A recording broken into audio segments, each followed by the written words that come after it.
Hi there, I'm Laura and welcome to my channel Aquamarine18, or welcome back. Today I have another response to the prompt of the day for 31 Days of Tarot 2020, hosted by Ethany, and I will of course share below, as always, the tags associated with this series for the month, so that you can find other channels that are participating in 31 Days of Tarot 2020 and see what their responses are to this prompt and all of the others. So today is day 18, and the discussion topic is the best deck for meditation and journey work. Because I am not good at following the prompt rules, and particularly not when it involves picking a favorite of something, I've got two.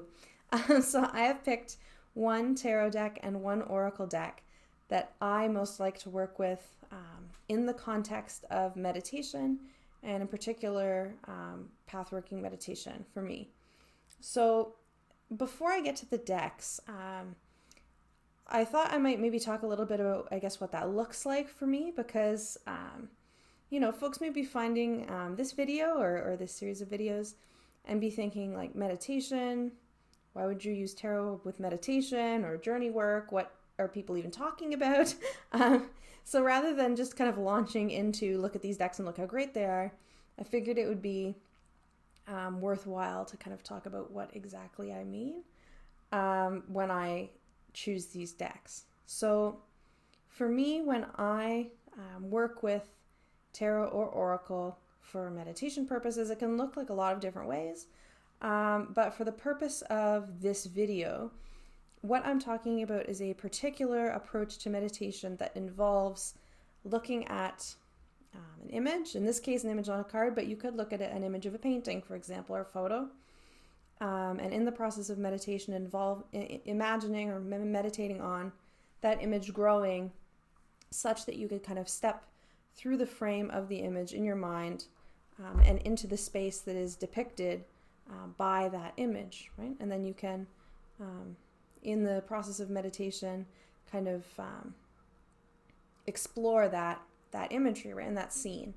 So scene is a good word for it. I like, for this kind of meditative work, to work with decks or images, because it's not always decks for me, work with images that I can visualize myself in. So very much like a scenic depiction, right?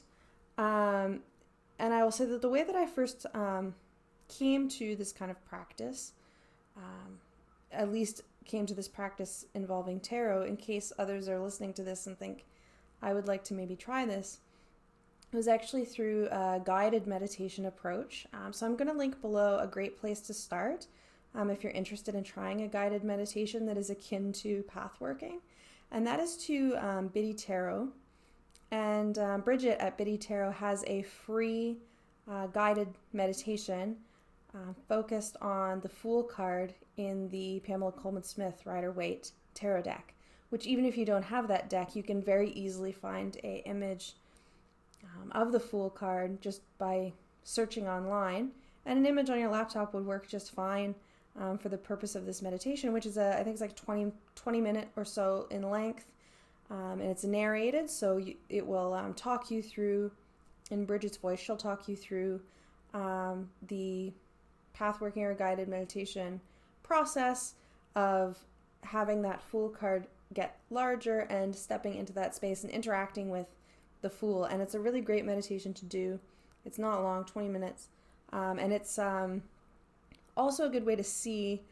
Biddy Tarot has a soul meditation series, I think it's called, which is a similar, like a guided meditation for each of the major arcana in the tarot. So, but the Fool one is free, and you can just try it out if you're interested in this. So, without further ado, the two decks that I really like to work with for meditation and pathworking meditation in particular, one tarot and one oracle. The tarot deck I will start with, and it's very a new deck to my collection, and that's the Augenblick Tarot, which is by Shannon Loftis. It is sadly recently out of print. There was a limited first printing. I missed that one. There was recently a second one. I think it was the second one. It may have been the third. I think it was only the second. And I got one this time around. But I know that Shannon is working on another variant of the Augenblick Tarot. So if this deck appeals to you, check it out. And the reason that I like this this deck for pathworking or meditation is it is very much based on scenes, as I mentioned. I also really like, the cards are in all different kind of configurations here. So these are cards that you can really imagine stepping into in my mind anyway. And the white border actually helps me with this because it gives me a frame that I can imagine moving through. So this deck is really great for this kind of meditation, for me anyway.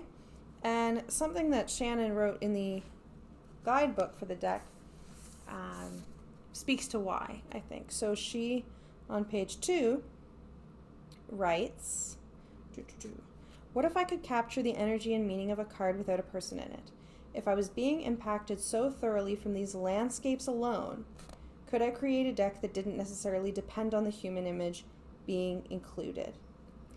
And so she said she started the project over looking at how a landscape, street scene, or even a building could convey the information needed for the Three of Swords or the Magician or the Knight of Wands. And so really designed to be evocative landscapes and streetscapes and nature scenes.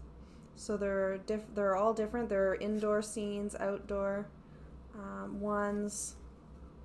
There are more urban scenes and more rural scenes. There are scenes with water. And generally when I'm working with these for meditation purposes, I won't draw this card. Just as a random aside, my partner and I bought a canoe this summer, this past summer, 2019 summer, in like May, June or something like that. And when I got this deck, this card just keep on popping up, the Page of Cups with the canoe there. So I was going to say, before that happened, I was going to say that when I work with this deck for meditation or path working, I don't shuffle the deck and like, there they go. I don't shuffle the deck and just pick out a random one.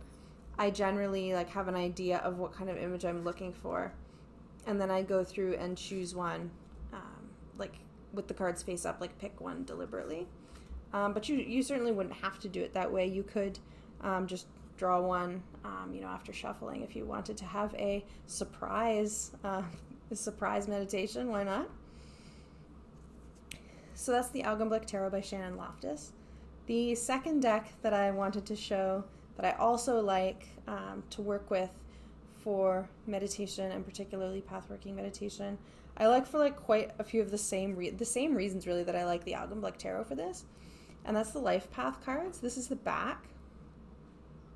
So all the cards just say life path cards on them. You're never going to forget the name of the deck, right? And the life path cards is an oracle deck created by Kristen of Over the Moon Academy. And this deck is available through Printer Studio. So if you like the looks of life path cards, you can get it through there. I first heard of this through the Little Red Tarot website, actually. And they had a link to, there's a corresponding free kind of self-guided course that goes with the life path cards with a series of activities, including meditations. And that's how I heard about this deck. It's one that I've been meaning to do a kind of review video of for a long time. So maybe I'll put that on the list of things to do. So that's the life path cards. And I think this oracle deck is brilliant. It's one of my favorites that I work with the most. And so it's based on the idea of a path. So every card has a path of sorts. And some of them are paths that you could imagine really wanting to be on. Some of them are paths you might be afraid to be on or want to avoid. And I think the answer, to which ones of those is which would definitely be something that varies person to person, like this one might be. Really not one that you're interested in if you're like me, claustrophobic. But if you're into like spelunking or something, this could be great. Who knows? So there's all different seasons and different landscapes. Again, there's lots of cards with water in them. A few of these cards have people in them, not faces generally. If there are faces, they're like really, really far away. So you can imagine yourself perhaps as being part of a group if you wanted to do that.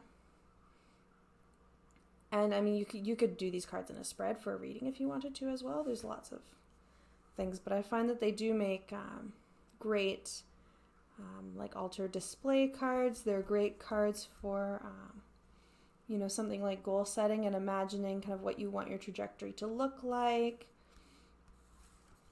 Exploring what kinds of settings you find enticing versus off-putting, and like for what kinds of reasons. Like there's lots of things that you can learn, I think, from imagery like this. I really love this oracle deck so much, and just like looking at it now, I want to keep it out and work with it. So that is the Life Path cards by Kristen at Over the Moon Academy, and that is my favorite.